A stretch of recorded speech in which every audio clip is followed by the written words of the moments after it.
The events begin with a child trying to calm his little brother by telling him that their father will protect them, just as their surroundings suddenly collapse. Their father appears, fighting a huge demon, ordering them to go to the cave while throwing them away, and then resumes his battle with the demon. Soon, the father uses some trick to trap the demon inside a magical circle for a while before rushing to his children. The little Yuen asks, "Where are we going? And what is that monster?" His father responds that it's a Siu Luo demon, then takes them to a place and tells them not to ask too many questions. In that place, the father introduces his son Yuen to a double-edged sword, asking him to hold the handle. When each of them picks up their sword, suddenly something appears that the father gives to Yuen and tells him it's something important that he should give to Xing when he grows up, as this is his destiny. Those weapons are for demon hunters. He had always made him train in sword skills since childhood, hoping he would become the owner of this sword and a better magical hunter. Therefore, from now on, he must use this sword to fulfill his mission. Suddenly, the ground shakes, and the father realizes the demon has quickly broken the cage he was trapped in. Then the father starts running with his children following behind. Yuen wonders where they are going, and the father tells him it's a magical barrier to stop demons. Yuen incredulously responds that he can't believe such a place exists in the mountains. His father tells him this place holds the spirits of demon hunters. Yuen asks if the barrier can stop the Siu Luo demon, and his father tells him it can't stop it but can trap it. At that moment, the demon attacks them again. Yuen's father uses his magical power, causing what appears to be stones that combine to form a kind of room, trapping the demon inside it, which then disappears. Just when Yuen thinks their father has defeated the demon, he is shocked to see his father bleeding from a witch suddenly piercing the barrier and injuring him. The father then decides to send his children away, but the witch scratches Yuen on the face, and before she can catch him and his brother, their father has already sent them far away. Years later, Yuen appears after catching a wizard and kidnapping him. When the wizard regains consciousness, he asks who he is and tells him not to try to deceive him. At that moment, Yuen tells him not to pretend to be a demon hunter and to tell him the truth. The wizard says he discovered that the lizard monster hadn't seen a demon hunter in many years, so he started thinking of an evil idea. Since the lizard monster is just a small demon that can't cause any problems, he just needs to find a con artist like him to partner with to carry out his plan. So his partner pretends to be possessed, while he drives away demons, deceiving as many people as possible, sharing the money with his partner. So he must convince people by lying that he drives demons away from them, and thus makes money. He uses his looks for that purpose. If he told people he was replaced by Buddha himself, they would believe him. He, unlike the handsome guy, can't do anything with his good looks. At that point, Yuen ties him up, putting his head inside the head of the lizard monster, and leaves. The events then indicate that Yuen is the 9th generation demon hunter's disciple, having trained in Kung Fu from the age of 3 and on weapons since 6. Soon, Yuen is seen performing magical rituals on Xing, telling him that from this day onward, he is also a demon hunter. When he asks him how he feels, Xing tells him he thinks his abilities are still insufficient, but asks him to trust himself, as he has trained with him for years, and if he can trust himself more, he will become an excellent magical hunter. He then gives him their father's gift, which he perhaps doesn't remember as he was small at the time, but must know that their father was killed that day to protect them. He asks him to open the gift to see what their father left him. When he opens it, Xing wonders what the iron staff could be, then starts scratching his ear with it. Yuen tells him that their father said nothing about it except that it is his destiny, so he put it on and said, whatever it is, it's the most important gift left to him by his father. At that moment, they are surprised by an old man running toward them, begging them to save the town of Yuen Lai, as a fog suddenly appeared, and all the people who entered it disappeared. He pleads with them to eliminate this evil. Then, Yuen whispers to Xing that this distress call might be a trick, so he will take charge. As for Xing, he has arranged for a teacher to make him a more mature man, saying he needs to study. Suddenly, a bag of gold coins falls from the old man, along with a bell that Yuen saw in his father's hand when he died. Yuen grabs the old man's hand and asks, "Where did you get the bell?" The scene quickly changes, and Yuen and Xing notice the fog intensifying, with no sign of people. Just as he tells Xing to follow him and not to separate from him, he suddenly finds him missing. A voice starts asking him if he is looking for him. He raises the bell and asks the voice's owner to tell him the story of the bell. In return, he will let him go. Suddenly, a being attacks him. After several swift movements, it becomes clear that this being is a cat, the same old woman after she reverted to her true form. She begs him not to kill her, saying she is just prey, and the missing people have only lost their way. He asks her, "Where did you get the bell you dropped earlier?" She says she found it by chance and doesn't know its origin. He tells her to go, and she tells him she will remember his kindness. But when he turns his back, she prepares to attack him, but he eliminates her. Before she fades away, she warns him that her sister will definitely kill his brother. On the other side, someone attacks Shing, saying he thought he was a strong demon hunter, but he is just a child. At that moment, Yuen appears and starts encouraging Shing to fight, telling him to consider this battle as the final test before going out to hunt for real. As for the enemy, he tells him his brother killed his sister, so he will take him down. The fight intensifies, and Shing is able to use the iron staff for the first time, leaving Yuen amazed by what he sees. As Shing pierces the cat's body with his spear, Yuen is stunned by Shing's power. The cat then states that she has 9 lives, so losing one isn't a problem. She then starts to pull the spear out of her body. Yuen approaches the cat, saying he will take the remaining 8 lives. He then shows her the bell, and the cat says that Ling Xing told her, if the bell appears, the brothers will appear. He asks her, who is Ling Xing, and where is she? She tells him she kills demon hunters and takes a piece of the souls, the soul of Shoutian, but they, as demons, cannot ask her more than that. Soon the cat grabs the bell and swallows it. Afterward, she transforms into a massive monster. The scene then shifts rapidly. Xing awakens after fainting. Yuen tells him he did a great job, even though he was worried about him, as this was the first time he faced a demon alone and was able to close the magical weapons, but he saved him. He is a demon hunter with unlimited potential. He then quickly asks him to pick up his weapon. Soon, Yuen remembers the cat's words about the piece of soul and wonders, what is that piece of soul? And what does it have to do with killing our father? On the other side, Xing is shocked that his weapon has returned to its form again and has become a small piece of iron, so he calls out to Yuen to inform him of this. He tells him he doesn't know how to get it back to being large. Suddenly, a voice from above calls out to him, telling him that this is because it doesn't belong to him. He quickly examines their data and tells his companion that this is what they are looking for. At that point, Asha and her companion approach them, but Yuen suddenly falls to the ground, causing Xing to worry about him. He reassures him that he is fine but is just affected by the previous explosion. Then, Xing introduces himself to Asha and also introduces her to his brother, saying they are demon hunters, and the town's leader asks them to kill the cat monsters. Asha's companion reaches out her hand, asking him to give her the iron weapon. Yuen then replies that he knew from the beginning they were not nice, but if they wanted the weapon, they would have to ask his sword first. They quickly engage in a fierce battle. At the moment when Xing called Asha's companion a stubborn pig, Asha suddenly jumped into the fight and requested them to calm down, claiming he had no wicked intentions. He quickly cast a spell on Yuen's arm, telling him it was a remedy, and that if he wasn't mistaken, he felt some internal injuries just now. Yuen asked him about his identity and that of his companion, and why they had stolen his brother's staff. Asha's companion replied that the divine iron had been theirs since ancient times. Xing was astonished, repeating, divine iron? Asha informed him that divine iron is a magical soldier, known as Shoutian spirit, or the piece of the god's spirit. Yuen responded that it was a more powerful martial art than that of the divine family. Yuen thought for a moment and said, so, they are. Before he could finish, Asha told him that they were envoys of the immortals. He was called Asha, and his companion was named Xiao. At that moment, Xiao removed her mask, and Yuen admired her, saying, she's a cute girl. She told him that humans had never seen a living immortal before. Then Xiao asked Asha to speak, and he began by saying that over 100 years ago, he was betrayed by a traitor from the divine family. But unfortunately, he died, and no longer knew the whereabouts of the magical iron. Their mission now was to find 72 missing spiritual pieces in the underworld, and to resurrect the god of defense, the empty seal must be opened. The key to finding the spirit piece and opening the seal was the magical iron weapon in Xing's possession, which was not just an ordinary weapon, but a magical soldier. Doubts began to creep into Yuen's mind, wondering if that weapon was the same one that led to the spirit piece that the cats had talked about. However, he told Asha that he still could not let Xing hand over the iron weapon, especially since his story seemed so old and there wasn't any clear evidence of its truth, or that this weapon was indeed their divine iron. Asha replied that the heavenly book recorded that the divine iron was one of the divine soldiers, capable of gathering the energy of heaven and earth. When it awakens, it makes a great commotion and generates a powerful energy that can spread across the earth. He explained that he was able to locate them because of that awakened energy, but he also warned him that the immortals were not the only ones who could feel this commotion. Demons could sense it too, and might be searching for the weapon. Yuen was still not convinced and asked him what he meant by demons, to which he replied that the empty world included not only the gods, but also the Bushi demon and the fierce demon army. Nevertheless, Yuen stood his ground, insisting he couldn't believe anything easily, as the world was full of chaos, and people were very dangerous. He trusted no one, as no one knew the real reasons behind Asha's arrival, nor what lies he might concoct. Xiao became furious upon hearing these words, brandishing her weapon at Yuen, asserting that regardless of his beliefs, there was no room for discussion. If they could not quickly revive the god of battle to open the seal of the gods, chaos would reign in the world.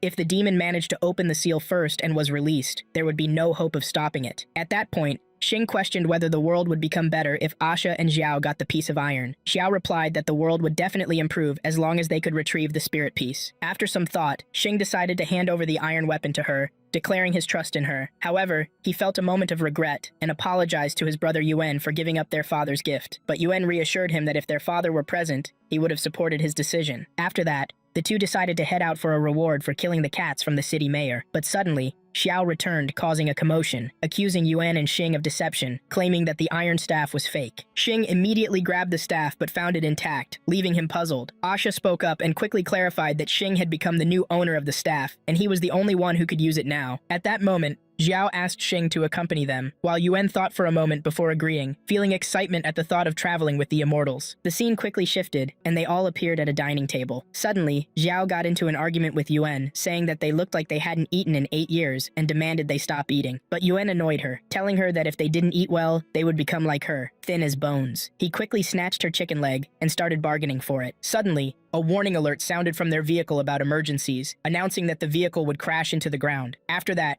Yuan went out to find out why they were crashing, and saw a girl reaching out her hand asking for help, soon collapsing. He carried her back to the vehicle, saying she was injured. Xiao tried to object to his actions, but he irritated her by saying she was jealous because her body was better than hers. She told him that it was strange for her to appear alone in the desert, but he ignored her and asked her to help him treat her. Soon, the girl regained consciousness and thanked them for their help. Asha asked her how she got hurt, and she explained that she had just passed by the place yesterday, but unfortunately encountered bandits on her way, and when she tried to escape, one of them stabbed her in the stomach with a knife. Then she sought a place to hide because she was very scared and feared their return. Yuan angrily remarked that they were rude bandits, questioning how they dared to rob a beautiful girl. He declared he would go and kill them, but Xing calmed him down, explaining that they were travelers for now. The girl asked them about their destination and if they could take her to the Dark Valley, as she feared running into the bad guys again. Yuan told her it was a coincidence, as they were heading there to obtain a piece of the god spirit. Xing said they didn't know what it looked like, but the divine iron could sense it. Xiao ordered him to hide the staff, while Asha suggested they rest, as they would reach the Dark Valley the next day. Yuan asked the girl her name, and she told him she was called Rong. That night, Rong tried to steal the iron staff, but she failed when Asha suddenly entered the room, thinking it was his room. In the morning, Yuan was excitedly telling his brother about a dream from last night, saying he met a small genie in a narrow alley and had a good fight with it, also using martial arts magic. Suddenly, Xiao interrupted him. He looked around, wondering why he hadn't seen Miss Rong yet. Xiao informed him that she had definitely left. He felt anxious, wondering, what if she ran into the bandits again? He needed to protect her. At that moment, Xing made a startling discovery. The iron staff was missing. Xiao panicked and told him to search for it quickly. On the other side,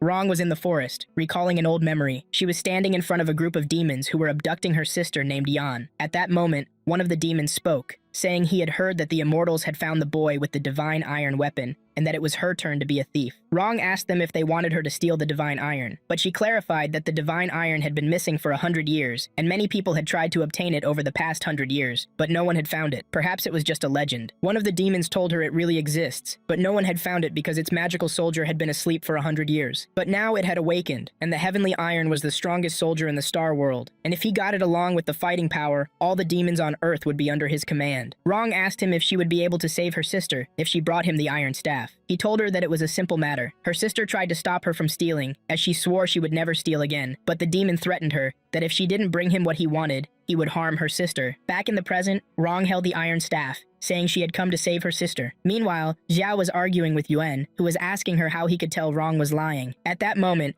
Asha suddenly stopped the vehicle and asked them to take a breath of fresh air. After Asha got out of the vehicle, he informed them that the thief and the staff were at that location, then led them to Banshee Cave. He checked his device and received a signal from the iron staff, confirming to his companions that the spirit they were searching for was inside the cave. In the cave, Rong handed the stick over to the demons in exchange for her sister's release. But when she tried to leave with her sister, the demons blocked their path. They told her they promised to return her sister, but never said they would let them leave, as they had another offer for her. She quickly attacked them and took her sister in an attempt to escape, but her sister tripped before they could get out of the cave, so she told her to flee alone. But Rong insisted she would only leave with her sister, and the demons pursued them. Rong found herself and her sister trapped inside the Jin Gang energy barrier, which was impossible to escape. She realized that the demons were stronger than she thought and muttered in anger, unable to believe she had fallen into their trap. Outside the cave, Asha said that the signal was coming from inside, but he couldn't locate which path to take, as entering was very complicated. Yuan suggested they split up to search for a way in, asking Xing to accompany him, assuring him they would find the iron stick first. Xiao warned them not to be deceived by Wrong's appearance again. While Yuan and Xing were running, Xing wondered if they had entered the wrong passage since they had been running for a long time without reaching anything, but Yuan assured him he could smell Wrong's distinct scent in the area. They soon heard her voice demanding the demons to let her sister go. At that moment, Wrong started to bleed, begging the captors to save her sister, promising to do whatever they asked. They removed the barrier, but when one of the demons tried to touch her, Wrong scratched his face, making him furious, and he nearly killed her. However, Yan took the blow instead, collapsing in Wrong's arms. Wrong asked her why she did that, and she replied that she had always protected her, and now it was time to protect her in return before her last breath. Yuan got furious and attacked the demons, soon joined by Asha and Xiao. Xiao fired her cannon at Wrong, demanding the return of the heavenly iron, but Yuan shielded her. Xing was puzzled by Xiao's actions, insisting Wrong was innocent, while Yuan asked him to help Wrong get her sister out. Then, one of the demons interrupted them, saying those who enter here cannot escape. Yuan stepped forward, warning him not to take another step closer, or he would tear him apart with his knife. The demon laughed at him, pointing out that the knife was broken. Yuan told him it was a demon-slaying knife, and suddenly, the demon remembered seeing it before. He called for reinforcements and ordered them to kill everyone, but Asha took control, protecting Wrong and Xing. Wrong apologized for her lies and theft, and Xing told her he understood she did it to save her sister. Meanwhile, Xiao was fighting the huge demon, who gave her a chance to escape, warning that she wouldn't be able to flee later. Asha quickly joined the fight and blocked his attack. After a fierce battle, they managed to extract the divine spirit power from him. On the other side, Yuan and Xing helped Wrong safely out of the cave. At that moment, Yuan told her sister was still alive and might survive if she received proper treatment. Suddenly, a demon fell in front of them, and Xing defended his brother. Yuan declared himself the demon's opponent and challenged him to fight. Moments later, the demon created a Jin gang barrier, trapping Yuan inside and asserting that no one could resist him, beginning to turn him to stone. As his hands turned to stone,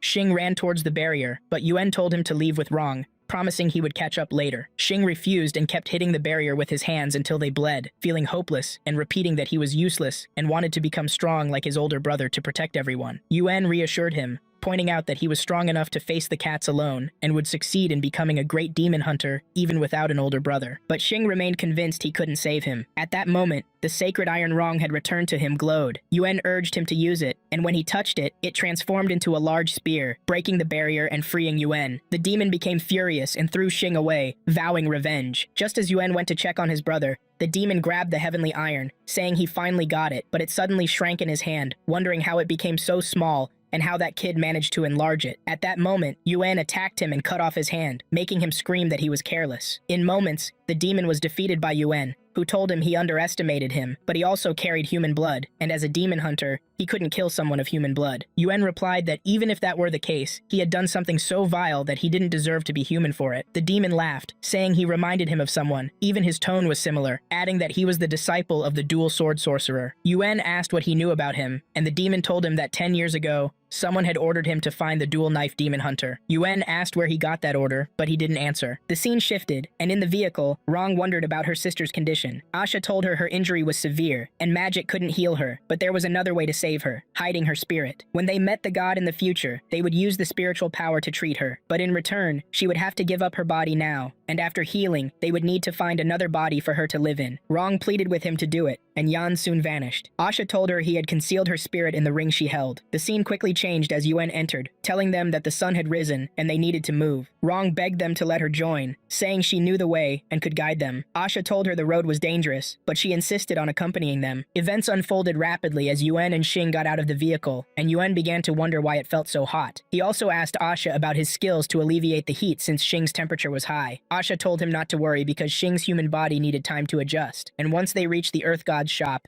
everything would be fine. Yuan soon noticed the clothes Wrong was wearing and marveled at her appearance, while Xiao yelled in surprise, asking how she could not feel embarrassed about wearing those clothes. Wrong replied that she only took off her coat and suggested it would be better if Xiao took off her outer clothes like she did to cool down. The scene shifted as Asha announced they had arrived at the shop where they could find something to relieve Xing's heat. Inside, someone shouted that there were sportswear, dinner clothes, loungewear, and anything they wanted. The man approached Xiao and told her he had brought her the smallest size, but she cursed at him and told him to take off his glasses and look carefully. The man was shocked to learn they were immortals and quickly apologized, explaining that since the divine world was sealed, immortals rarely came to the shop, making trade difficult. He could only sell human items now. Suddenly, the scene changed completely, and the clothes disappeared. The vendor asked what they wanted, and Xiao asked for heavenly beans. Once he brought them, She approached Xing and placed them in his mouth. He wondered what he was eating, and the man replied it was immortal beans, a magical fruit that alleviates excessive magical power and heals wounds and the soul. Yuan got excited, considering it fantastic and not to be missed, expressing his desire to get some too. The vendor asked for 2 xian for it, and Yuan inquired if he could use human money, to which the vendor said it would be equivalent to 1,000,000 yuan. Yuan was shocked since he didn't have that amount, and Asha announced he would pay. The scene changed again,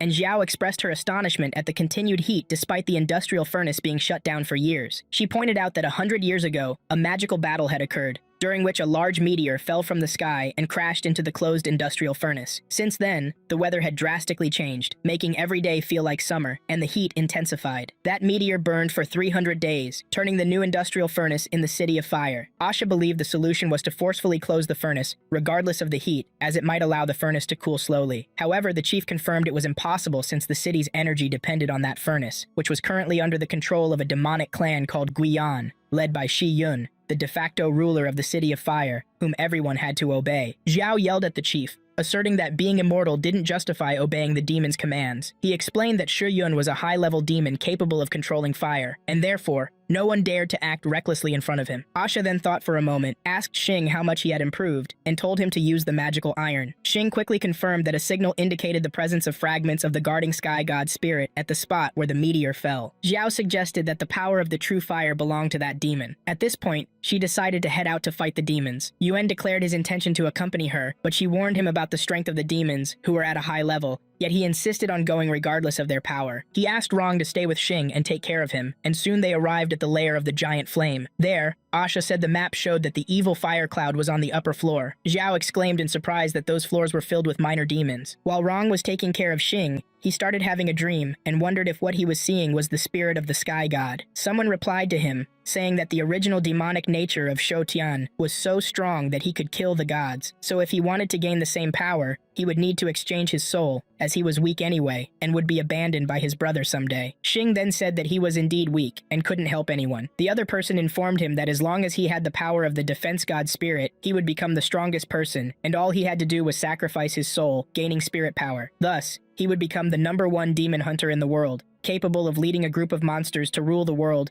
and transform into a demon. However, he said he didn't need that power as the price for it would be turning into a monster. After that, Xing suddenly woke up, and Rong was surprised that his temperature was still high and hadn't decreased, yet he insisted he was fine. Soon his pendant fell off, and Rong picked it up, replacing the string with a magical silver thread from her family, saying it wouldn't fall off anymore. Xing thanked her. On the other side, Yuan and the others had entered the place and noticed many pictures of a woman. Suddenly, the devil appeared, clapping for them. Yuan asked him if he was the evil spirit of the devil. The devil replied, indicating that he was a devil hunter. He told him that what was happening was none of his business and asked him to stay away, as he had waited 100 years and finally got 2 high-level immortals. He quickly welcomed them into the world of hell. Then the devil told our heroes that he knew they wanted the spirit of Shou Tian that was inside him, so he challenged them to see if they had enough strength to come and take it. Yuan got angry, stating he had no intention of being polite and attacked him, demanding he give him the spirit. The fight quickly intensified as the devil tried to burn him, but Yuan blocked his flames with his sword. The devil was astonished, saying that this sword could prevent real flames of the samadhi. Events unfolded rapidly. Asha acted quickly and dropped Yuan in front of him using his skills after Yuan lost consciousness from fighting the devil. He then addressed the devil, saying that fire meteors don't really cool down, as the real flames in his body could stimulate energy at any time, and this stimulation could bring an unpredictable disaster to the fire city. However, if he gave up his spirit, the meteor might cool down. The devil retorted that he had a better way. He just needed a blood donation from 2 high-level immortals. At that moment, Xiao accused him of madness, and Asha asked him if his goal was to activate the Forbidden Fire Meteor technique and what he was planning. He told him he was planning a revenge drama where the ending would be the most exciting. Just then,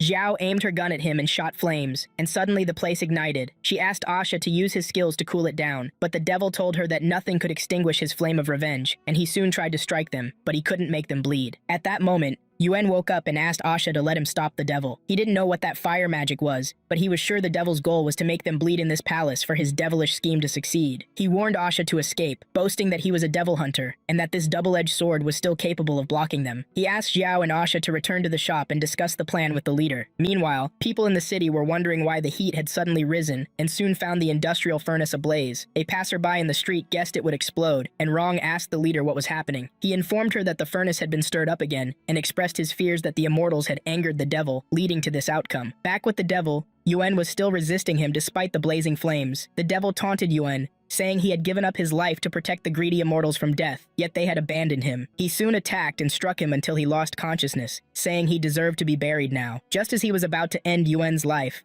Asha and Xiao suddenly arrived, with Asha blocking the flames and ordering Xiao to take Yuen and run. The devil soon noticed a blood spot on the ground, wiped it with his finger, and stood before a picture of a woman, declaring that the awaited day had finally arrived. He then began performing his rituals using a drop of blood. Outside, Xiao noticed something strange and wondered what was happening. Asha told her the fire magic had begun. Then the devil appeared, flying in the sky, surrounded by flames. Xiao wanted to stop him, but Asha warned her against using the Juding cannon in high temperatures. Just when the devil thought he had successfully used the technique he wanted for so long, everything around him suddenly turned upside down. He angrily stated that it was the despicable immortals' fault and vowed to kill them. Amid all this chaos, Sheng was worried about his brother, and Rong reassured him. Then she took him to hide from the flames caused by the devil, but he suddenly released her hand and went to save a little girl who had lost her mother and was crying. He told the girl that everyone was heading to a hiding place, and she would surely find her mother there. At that moment, rocks were about to fall on them, but Rong saved them with her threads, reminding him to watch his life. Events rushed by rapidly, and the leader told Sheng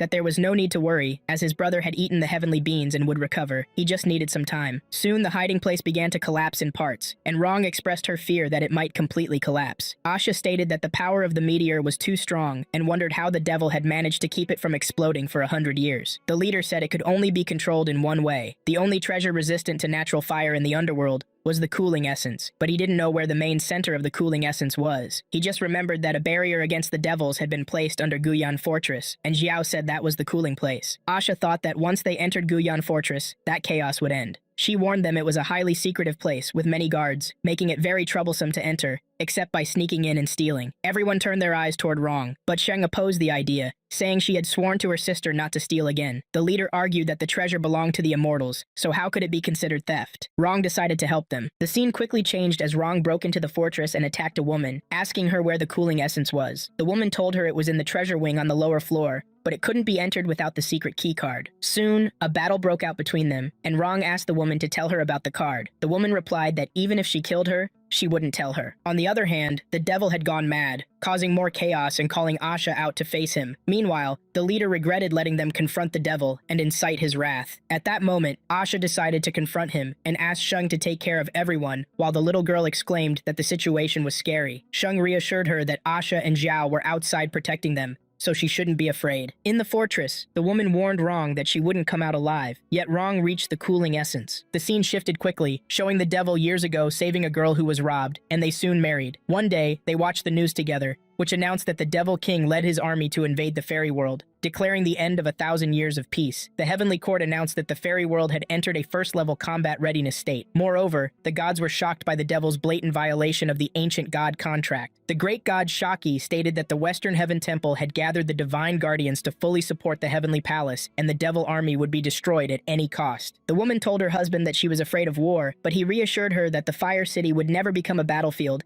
and that there was an agreement between the Fire Devil clan and the Immortals. Soon, the war broke out, leading to chaos, and people ran in the streets, after which a huge meteor fell on the city. Returning to the present, Xiao fired from her cannon, stating she would show him the power of the Immortals. After moments of fighting, the devil spoke, saying that the Immortals were hypocrites who killed the innocents. Xiao asked him what he meant, but he replied he would make them pay back the pain they inflicted on him, and he would inflict 100 times worse on them. He then launched his flames, and Asha used an ice barrier for protection. Soon, Sheng joined them, asking the devil not to fight needlessly, as that city contained innocents now suffering from disaster. The devil began telling how that city held his fondest memories, but he lost everything due to the betrayal of the Immortals. It was because of them that he was now enacting revenge for his wife's death, as they were the ones who had dropped the fire meteor on that place. Sheng asked Asha what was being said, and Asha explained that the Devil King wanted to use the Forbidden Fire technique to destroy the Immortal Palace, home of the gods, and that to protect it, they had used the power of the gods to create a protective force field that redirected the meteor's path, causing it to fall into the underworld. The devil screamed that they had killed his wife with that plan, so he would kill everyone. He quickly attempted to kill Xiao, but Sheng saved her and enacted the Jingong barrier. The devil got furious, telling Sheng he was on the wrong side. Sheng replied that as long as the devil continued to seek revenge, he was no different from them. It would be better to use his power to save the people in the city, because even if he killed all the immortals, it wouldn't change what happened in the past. However, the devil ignored his words and transformed into a massive monster, stating he would avenge his wife's spirit. Sheng began countering the monster with his strength and iron rod, but the monster told him he would exhaust a lot of energy like that and urged him to surrender. Just as the monster was about to unleash its flames on them, it suddenly noticed that the immortal's goal was cooling. Xiao said that Rong must have succeeded in her mission, but the monster got even angrier, unleashed flames from its mouth, and threw them at them, declaring it wouldn't let them succeed. Sheng activated the Jin Gang barrier, saving them once again, and Asha commented that thankfully the barrier was there, or they would have died, but he feared that Rong's actions had been exposed. Sheng then declared that they needed to save her. He couldn't just stand by and watch someone die. Asha told him he still had spiritual power that could help him reach her and save her. He promised he would bring her back safely. Meanwhile, Rong suddenly found the devil in the fortress and questioned why he was there, as the devils were busy fighting each other. Suddenly, the monster approached him, stating he had arrived at the right time and there was no need to look for him. Soon, a battle broke out between them, while Rong watched them from her hiding spot. Events unfolded. The devil overcame the monster and gained its spirit. Suddenly, Sheng arrived with his iron rod, beginning to absorb the devil's power. The devil grabbed Sheng's iron rod, and just as he was about to kill him, Rong jumped in front of him, quickly carrying Sheng away and disappearing from before the devil, escaping the area. At that moment, she began to wonder what they would do now. The monster, still possessing the spirit, said that Sheng needed to use the magic iron quickly to break the cooling essence. Indeed, Sheng succeeded in protecting the city and breaking the essence. At that moment, the monster looked at his wife's ring,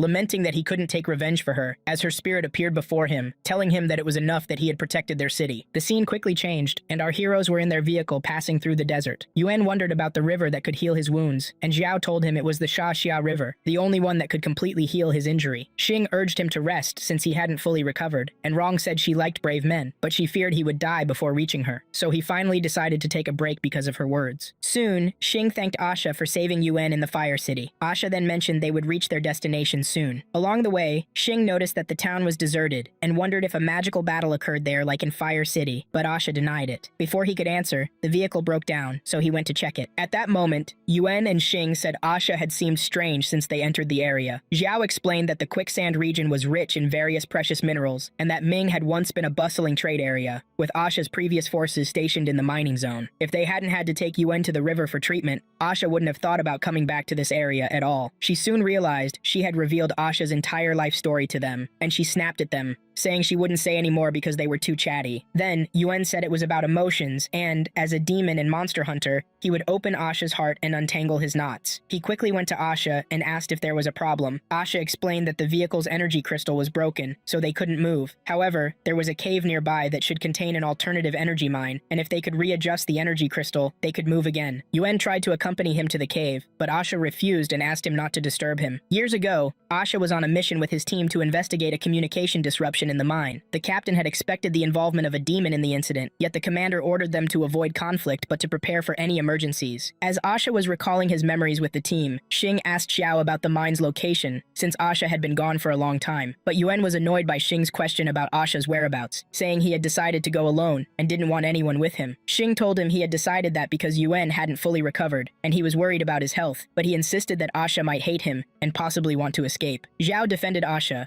saying they didn't know what he had experienced in that place. The events returned to the past when the team was exploring the mine, where they found blood as if there had been a battle, but there were no bodies, and the place was very chaotic. Then they decided to descend into the depths of the mine to find out what had happened. As they descended, they were surprised by a large number of zombies attacking them. They opened fire, but their weapons had no effect. Asha told everyone to move forward and hide in a break room. In the break room, there was an old communication device, and Asha said they could contact the army through it. At the moment, they were reaching out for reinforcements. Suddenly, flesh-eating monsters burst into the place. The events return to the present, and Yuan says he has heard about that monster from his father. It's a creature from the demon world, fierce and extremely strong in combat, using immunizing magic, which is why it's not easily killed. Even immortals fear it because it's terrifying. Xiao mentioned that there's a rumor saying this monster was created in darkness, so it lives in the dark demon world. Rong then asked, how did they end up at the bottom of the mine then? Xiao replied she didn't know, as after the battle the demon was trapped, and all magical passages were closed. In the mine, Asha was shocked to see a demonic formation on the ground, and wondered why it had appeared again. Suddenly,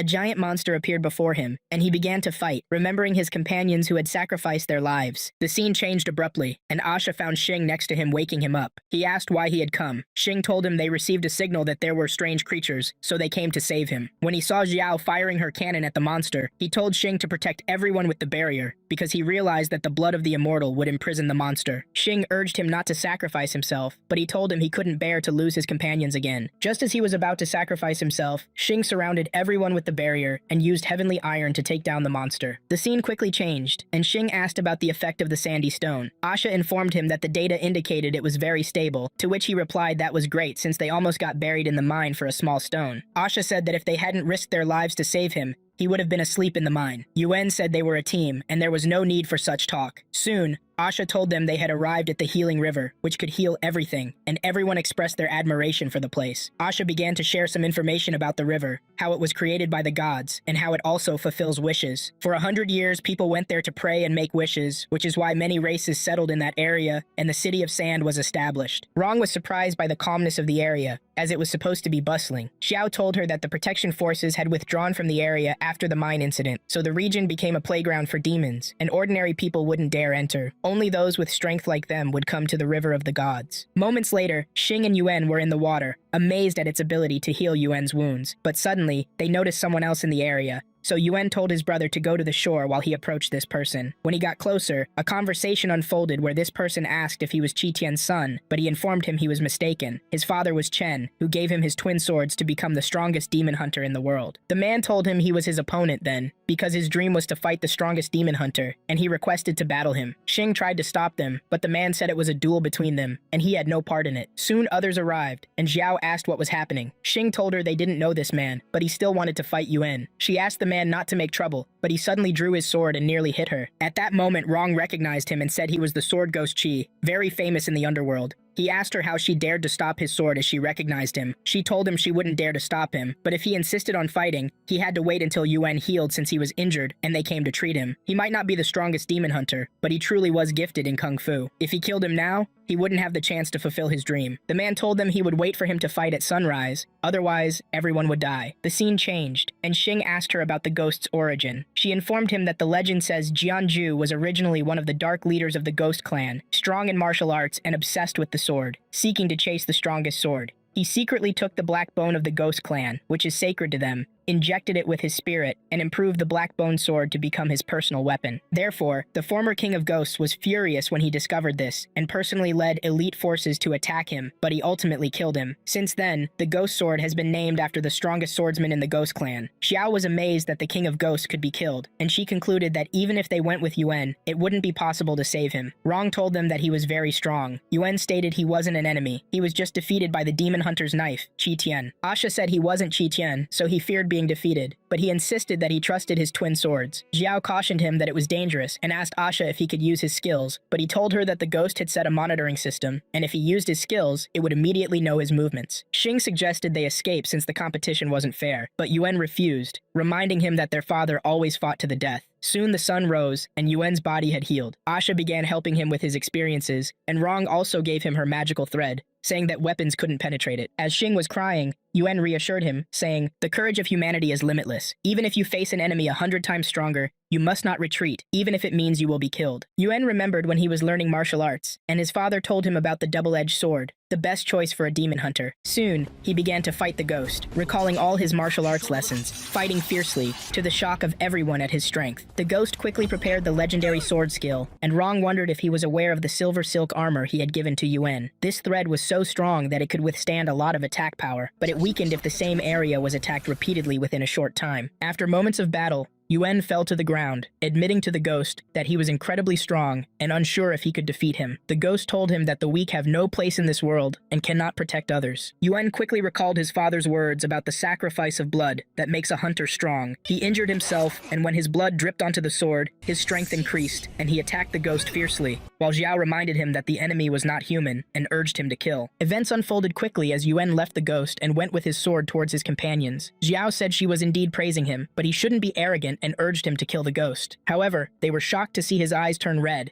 and he began to attack Xing. Xiao started scolding him, asking where his mind had gone. He no longer recognized the enemy. Before long, he started attacking Rong as well, prompting Asha to use his powers to temporarily bind him with magic. Yuen lost consciousness, and someone took him into a dream to introduce him to the memories of the previous sword owner. In his dream, he saw many ghosts attacking the former demon hunter, but he quickly eliminated them all. After that, Yuen had a series of conversations with the hunter, where he was told that no matter how powerful the sword was, it could not eradicate all demons and save everyone. The scene shifted, and the hunter confronted the ghost. After fighting him, he met Yuen's father, who helped him after he was injured in battle, and then gave him the double-edged sword. Returning to the present, the ghost pulled the sword from Yuen's body, after showing him all the memories, telling him he had left him a chance at life again. But next time, he wouldn't have that choice. Yuen told him that he didn't need a chance and wouldn't owe his life to him. The ghost left, saying that his account with Yuen would only end when he truly deserved the title of Demon Hunter. Soon, Xing and all his companions ran to Yuen, asking him what had happened. After that, they gathered to think about the secret of the double-edged sword. Xiao said the best way to uncover this secret was to go to Fengkun, as it had strong magical energy and more culture and technology than the other cities. They decided that was their next goal. The scene changed quickly, and Phobu stood saying, "Bride number 999 is Princess Dora from the city of Bas. She is skilled in piano, chess, and painting." As the princess began to dance gracefully before Tian, Phobu quickly apologized and asked her to step back. He then called the candidate number 1000,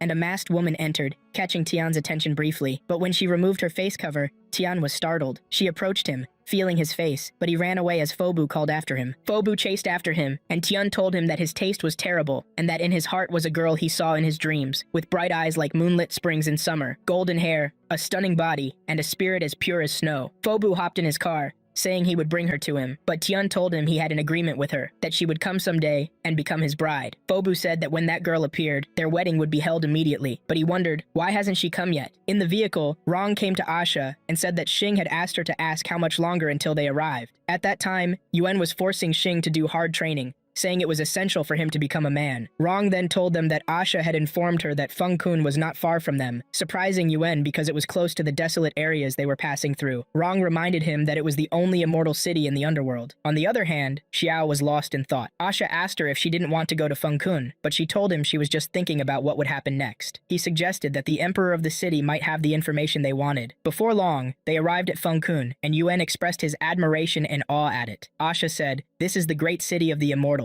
Rong mentioned that the checks were very strict there, especially at the entrance. The recruits began telling those passing through the city gate, "Please enter according to the cooperation with security checks. All visitors must be registered and their identities confirmed." As the heroes passed through the gate, they heard an announcement about the wedding of the lord of the castle's son. Xiao became furious upon hearing that. Once they entered the city, Xiao asked a vendor where the wedding of the young lord of the castle was taking place, how they could get to the party, how old the bride was, what she looked like, and how to accept an invitation card. Everyone began to whisper about Xiao and questioned why she was acting so strangely. As for Xing, he said, if they go to the wedding, they might be able to meet the emperor and find out the information they want. Yuen praised him, saying he was smart, but he thought, how will they get into the small castle lord's wedding? Suddenly, they found the recruits approaching them and welcoming them, asking to go with them to the castle. The scene quickly changed, and the heroes appeared in the emperor's castle, where a massive banquet table lay before them. Soon, the young lord of the castle entered, welcoming them to the city of Fengkun. At that moment, Asha greeted him, introducing himself as an envoy of the immortals, and came to gather some information from the emperor, if it was appropriate. But he objected, saying, that's not appropriate, as his father has been in deep meditation for a long time and does not meet with any visitors. However, you can stay until the wedding, which will take place in 3 days, and perhaps then you will find a chance to meet him. Rong congratulated him, but expressed her regret that they couldn't bring a gift. He told them that his gift had already been taken when they escorted his bride to Fengkun and delivered her safely. At that point, everyone stared at Xiao in shock. Phobu came and informed him that the thread had arrived, and he could design the wedding dress anytime. Then he approached Xiao and told her that since she registered at the gate of Fengkun, the whole city was preparing for the wedding. He asked her, have you forgotten your promise? He then recalled how she used to beat up their bullying classmates in school, and defended him, and how he had asked her to be his bride. Phobu quickly thanked him for arranging the wedding hastily, but Xiao told him she was too young at that time and didn't understand the meaning of a bride. She then admitted to him that she had frightened the kids into bullying him, so he would defend her and invite her out to eat for free. He told her that the details didn't matter to him enough. All that mattered was that he loved her then. Xing whispered to Yuen that Xiao didn't want to marry, but he told him that the wedding was important to meet the emperor since Tian mentioned that the emperor was always meditating and wouldn't show up until the wedding. At that moment, Asha winked at Xiao, and she understood his plan, that she needed to act to meet the emperor. She asked about her room, while the other heroes went out to explore. Soon they went to search for the spirit of the god, while Xiao was in her room saying, "I'll wait until they meet the emperor, and then I will escape." Days earlier, the scene changed, and Yuan was with Rong in the city, where Yuan was captivated by one woman, but Rong, with her unique experience, told him that the woman was being watched by a thief. Hardly had she finished speaking when the woman screamed that someone had stolen her necklace and asked the people to catch the thief. Just as Yuan was about to hit the thief, he suddenly saw the necklace owner calling for the soldiers to catch him, accusing him of stealing the necklace that had somehow ended up around his neck without him knowing how that had happened. At that moment, Rong spoke to the soldiers and told them that they were personal guests, invited to the wedding of the young lord of the castle, and that they could take a look at their credentials. When the soldiers left them and began checking the entry lists, they discovered that they had entered the borders illegally, so they started to pursue them. On the other side, Xing and Asha were somewhere, with Asha grumbling about the constant signal interruptions and wondering if there was really a piece of spiritual essence in Feng Kun. But just then,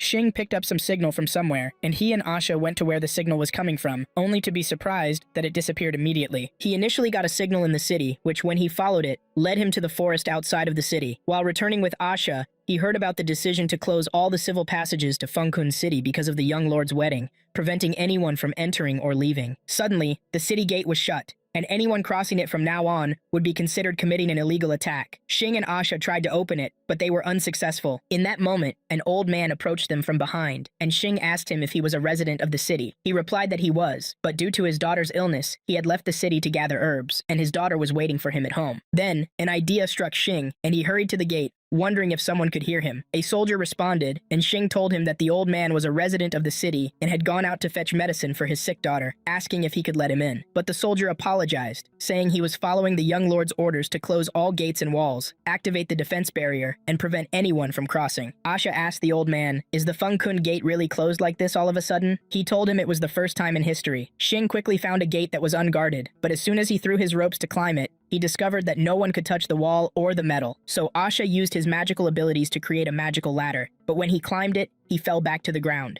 He said that barrier was very strong. The old man then told them there was another way, a secret passage underground where he used to play when he was young, and there he found another hidden entrance that might lead to the city. They quickly entered the secret passage, but the old man warned that they wouldn't be able to get past the immortal's barrier. Xing told Asha that he might be able to enter since he was immortal. Asha approached the barrier and touched it, saying, "This tunnel was designed by the ancient magic craftsmen of the immortal family, and perhaps this secret tunnel was built for immortals." As soon as he touched something, the barrier was removed. The old man entered first, followed by Xing. After that, they climbed a ladder that led them to what looked like a tavern, and suddenly, Xing and Asha found themselves on the tavern stage, and the old man had vanished. Quickly, soldiers chased after them, asking, "How did you get into this place?" While fleeing through the city streets, it was announced that they were fugitives who had entered the city illegally. Soldiers asked citizens to contact them as soon as they saw them. At that moment, one citizen noticed they were standing next to him, so Asha ordered Xing to run fast. On the other side, servants were preparing Xiao, dressing her in bridal attire. Then Fubo came to escort her, saying that Lord Tian was waiting for her. After that, a photographer took several pictures of them, and suddenly, when Tian approached her, she pushed him away,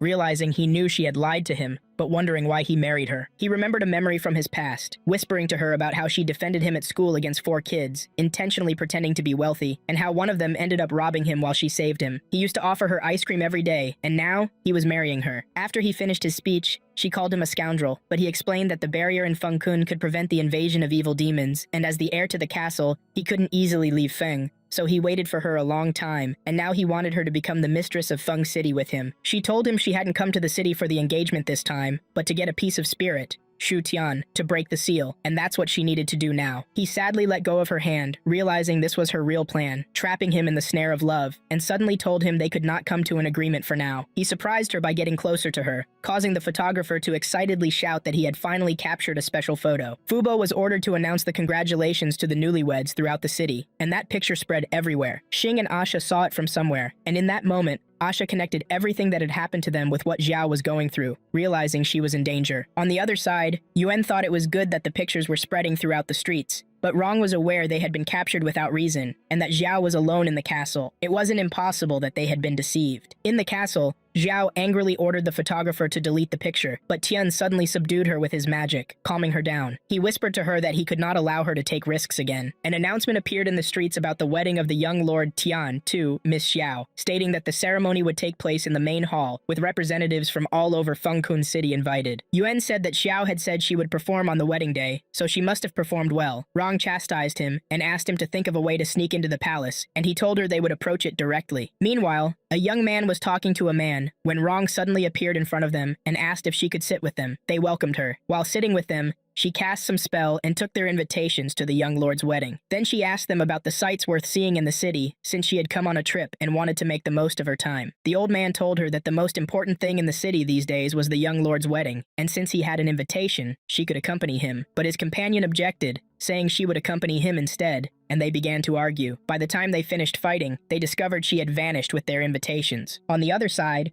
Yuen told her that she had gone back to stealing things again by taking those invitations, but she asked him to think of how to get the sword into the palace instead of thinking about what she had stolen. He told her he was a weapons dealer, so he made his special knife from monster blood. She proudly declared that she would become the wife of the dealer. Meanwhile, guards captured Asha and Xing and threw them into a cell, questioning how they had dared enter the place. Xing said they were friends of the young lord's fiancé and would also participate in the celebration. Asha stated he was a special doctor for Xiao, as she was suffering from a strange random illness and needed a magical treatment at the right time. Since she was the young lord's bride, if she were to fall ill during the wedding, it would ruin the young lord's affairs. At that moment, one of the guards came and gave his captain the surveillance recordings, stating they had indeed entered the city with Xiao, prompting the captain to instruct him to inform Lord Tian. On the other side, preparations were being made in the banquet hall. Tian looked at his picture with Xiao, saying it was her most beautiful picture, and she told him he looked handsome too. Just then, a guard whispered something to Tian, and he ordered Fubo to take care of Xiao until he returned, then asked her to wait for him. In the cell, Xing asked Asha if Xiao was really suffering from a neurological disease, and Asha reassured him that she was fine, and he had just been lying to them. After that, he asked about the divine iron, and Asha took it out for him. Xing said this was good, as he was sure that the piece of souls was hidden somewhere in the city. Quickly, Tian came to the cell and told Asha that he had given him a chance to leave, but it seemed he was determined to bring trouble upon himself. Xing got furious and asked him what he had done to Xiao, but he told them they wouldn't see her again because she would become a bride in a few hours, and they would remain in Fengkun forever. Xing shouted that this was impossible because Xiao had asked him to look for the piece of souls. Asha spoke up, saying that even if Xiao made the decision to marry herself, he needed to witness the wedding himself. Tian told him that unfortunately, he wouldn't get such a chance, and then began to fight them. He quickly cast his magical spell upon them, ordering them to be obedient to him and surrender their consciousness and souls. But when he tried to control Xing, he was shocked to find that Xing was resisting to the point of draining all of his energy and pushing him backward with strength. Tian began to wonder what had just happened, as Xing almost pulled all of his spiritual power, that of Shu Tian. Just as he was about to ask about his identity, Asha suddenly jumped in front of him. Tian told him he didn't have time to play with him, then quickly left the cell and ordered the guards not to let anyone approach that cell without his orders. However, when he stepped out, he was surprised to find Asha attacking him and hitting him, constantly reminding him that he was Xing and urging him to look at him closely. Asha quickly engaged in a fight against Xing. He kept fiercely resisting him, overcoming him with his skills, but Asha lost consciousness and fell to the ground. At that point, Xing apologized to him and began to wonder what he would do, as Asha was injured by magical force, and he had lost contact with his older brother and Lady Rong. Soon, he decided to rely on himself,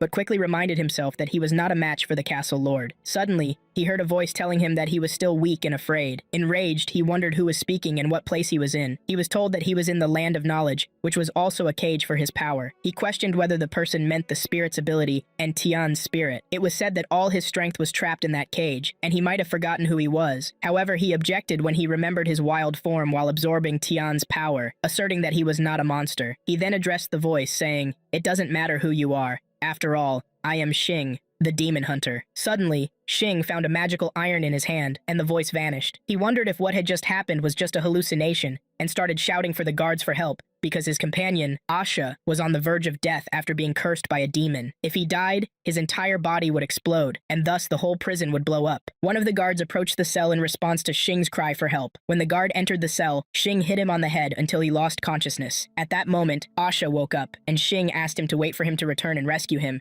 then quickly exited the cell. In the hallway, he stood confused, saying that what he saw was strange, as if he had passed through this place twice. Suddenly, he heard the Emperor's voice telling him that the cell was very complicated, and no one could know which way to take, but he could help him get out of there if he helped him unlock the gate's locks. Xing asked him if he was also a prisoner in this place, and how he would leave. The Emperor replied that he was the lord of the city of Fengkun. This shocked Xing, and he asked him if he was the Emperor, but why had he been imprisoned? The Emperor explained that his son Tian had locked him up to gain the position, lying lying to people that he was meditating, while in reality, he hadn't seen the sun in that prison. Xing remarked that Tian had no humanity at all because he locked his father up. The emperor then asked him if he had magical iron. Xing looked at the iron in his hand and said, "It seems I've met the right person." On the other hand, Xiao was sitting on a balcony when Tian approached her from behind, telling her he was back. She welcomed him, but he asked her to forgive him for leaving her alone. At that moment, he whispered to her that as long as she was in Fengkun, he would protect her and would never harm her. In the cell, Xing began to undo the chains of the emperor and told him he had a brother who came to Fengkun with him to visit. The emperor asked why they had come to visit him, and he replied that they were demon hunters, helping the envoys from the world of immortals search for a piece of spirit. Soon, he had freed the emperor and told him that Tian had kidnapped his companion, asking him to follow him to know the truth. He stated that he would capture Tian and bring him to justice. In just moments, the emperor was outside the prison and told Xing that he would reach the wedding hall through the main stairs. But just as Xing began to execute the plan, one of the guards stopped him and asked if he was a guest at the wedding, requesting his assistant to check Xing's invitation card. However, the assistant informed him that Xing had entered the wedding illegally, as he knew him. He quickly asked about Xing's partner and ordered Xing's partner to show themselves. Just as they cornered them, smoke suddenly engulfed the area, and Xing was surprised to see his brother Yuan and Lady Rong, feeling overjoyed because they had finally returned. Then, Yuan asked about the disguised emperor, and Xing told him that he was the lord of the city of Fengkun they were looking for. Yuan was surprised, saying he knew the emperor was in close training, meditating. The emperor stated that he was ashamed of what Tian had said. Xing then spoke up, saying this was Tian's plan to imprison the emperor. Rong asked about Asha, and he told her that he was in the cell and had been attacking him fiercely, so he hit him until he passed out, as Tian had brainwashed him. Then Rong guessed that maybe he had brainwashed Xiao as well, which was why she agreed to marry him. The emperor said that this skill was body control skill. Xing replied, "It turns out that the piece of spirits is with Tian." Suddenly, Yuan pulled out his knife and raised it at the emperor, who was surprised and asked Yuan if he recognized that knife. The emperor replied, "It is the Demon Slayer sword, made of black iron.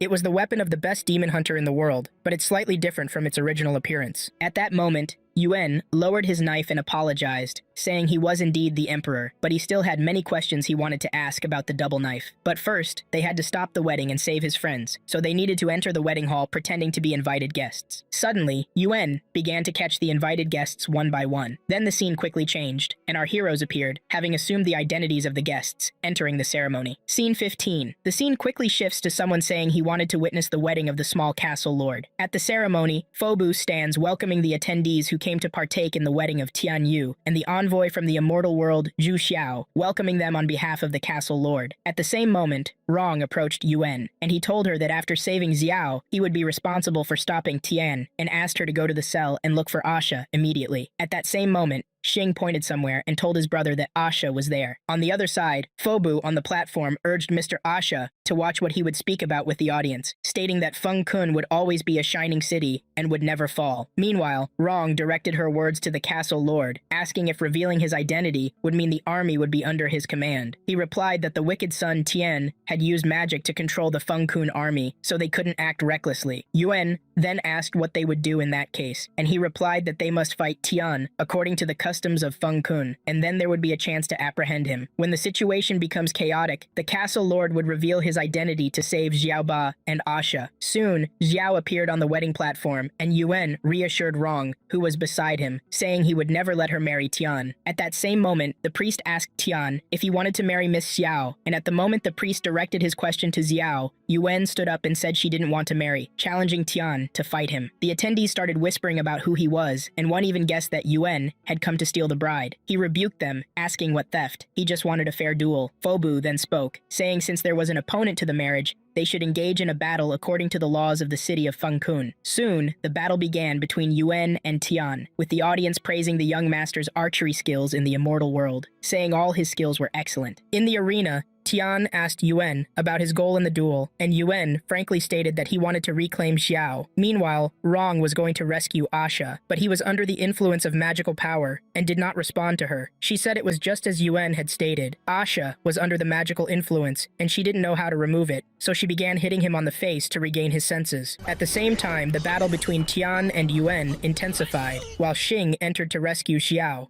but she was also enchanted. Xing told the castle lord to announce his identity and he would support him, but he felt the time hadn't come yet and asked him to trust his elder brother. On the other hand, Tian used his magic against Yuan, and the fight escalated to the point where Tian told him it was impossible for the human race to be defeated. However, Yuan provoked him, saying he only said that to cover his weakness because he was a coward. Tian responded that everyone says nice words, but in the battlefield, if someone doesn't have power equal to their opponents, they turn into a corpse. During the fight, Xing suddenly appeared and asked the attendees not to be deceived by the words of the young castle lord, because he lied to them for the position. The victorious emperor is meditating. In reality, the emperor was imprisoned deep in the dungeon. Tian wondered in surprise why his father was leaving the prison. However, the attendees did not know what Xing was talking about. At the moment when the guards gathered, preparing to support Tian, saying he was loyal to the emperor, suddenly the emperor appeared, stating that Xing was completely right. Tian had tried to seize the throne and had planned to imprison him in the dungeon. To gain his power, he had allied with the evil sorceress, Qing, even kidnapping Xiao. He quickly turned to the soldiers, commanding them to capture the traitor of Feng Kun, Tian. At that moment, all the soldiers surrounded Tian, who couldn't believe what was happening. He said his father was under the influence of the demon, but the father was determined to capture him. Tian then said he didn't want to harm the people of Feng Kun, but he was forced to, and using his spear and magical power, he turned the place into ice. However, he was surprised that Yuan was still chasing him, trying to kill him because he believed Xiao would only be safe if he killed him. Tian informed him that his brother had been deceived, and the truth was different from what had been told to him. Suddenly, another body emerged from the emperor's, revealing a beautiful woman who approached the unconscious emperor and asked if he thought he could contain her with the body of an immortal. The scene quickly changed, and in the past, the emperor shouted to Tian that she was regaining her strength, fearing he wouldn't be able to control her again. He asked Tian to imprison him deep in the dungeon before she could take over his body and consciousness, instructing him to let the people know he was meditating to avoid panic. Tian asked to use his body, but the emperor refused, saying he could use the spirit within his body after he died, leaving Feng Kun in his care. Tian assured him he would protect the city, imprisoned the emperor in the dungeon, and ordered Tian to seal the place with magic. Tian returned to reality and told Yuan that he promised his father to protect Feng Kun. Events unfolded rapidly, and while Yuan was fighting the demon Xiu Luo, Tian told him it was pointless because the ice spirit gun attack had no effect on it. Yuan summoned the spirit of Shou Tian, and together they trapped the beast in ice, while the witch approached Xing and asked, "Didn't your brother tell you how their father died?" She offered to let him see it for himself. Meanwhile, the demon tried to kill Xiao, but Tian was stabbed in her place and bled out. Xiao asked him, "Why did you sacrifice your life for her?" He told her he just wanted to protect her and didn't want to force her to stay. She reminded him she had never forgotten their agreement and knew he was waiting for her, but she was just hesitant. He gave her something, asking her to keep it to protect her in the future, and soon after, he fell to the ground. Yuan had defeated the demon, and the witch watched the scene with shining eyes, then started to draw the spirit of Shou Tian towards her. When Yuan tried to attack her, he suddenly found Xing protecting her, and angrily asked her, "What did you do to his brother?" She told him he belonged to her now, and quickly demanded his surrender, questioning, "How long can you hold out? All your comrades have fallen." Yet he sacrificed his blood for the second time, and began to fight the demon again. At the moment she was about to pierce his heart, his father appeared and told him the secret to defeating the demon. Suddenly, he attacked the demon again and ordered the witch to free Xing or he would kill her. But she was controlling Xing with her magical threads, making him strike his brother for her. Events unfolded quickly, with Xing asking his brother to kill him and avenge him and their father, but the witch surprised them by saying she had prepared a grave for them using the demon hunter skill. Yuan asked her, "How do you know that skill?" Suddenly, he pushed Xing away, choosing to sacrifice himself, and soon Xing drew strength and transformed into someone else. The witch recoiled at the sight of him, asking about his identity. He told her he was the king of the sixth world. In just moments, he took control of her body and told her that since she disrespected the king, she must be punished, then drove his spear into her body, saving his brother. The emperor then appeared and saw the chaos the witch had caused, and they all stood in front of Tian's grave. The scene quickly shifted, and the emperor told them to go to Mount Shumi, as that's where they would find everything they needed to know. Yuan asked, "Isn't this the place of the god's blood?" The emperor confirmed it, but explained it was filled with many evil demons. Asha replied that after the last magical battle, there was no direct way to get there, so the emperor told him he would help them and created a sacred passage for them, saying that after they crossed through this gate, they would have to rely on themselves. Then he turned to Xiao, telling her that this gate would open when she returned, because Feng Kun would be waiting for her forever, and she promised him she would come back.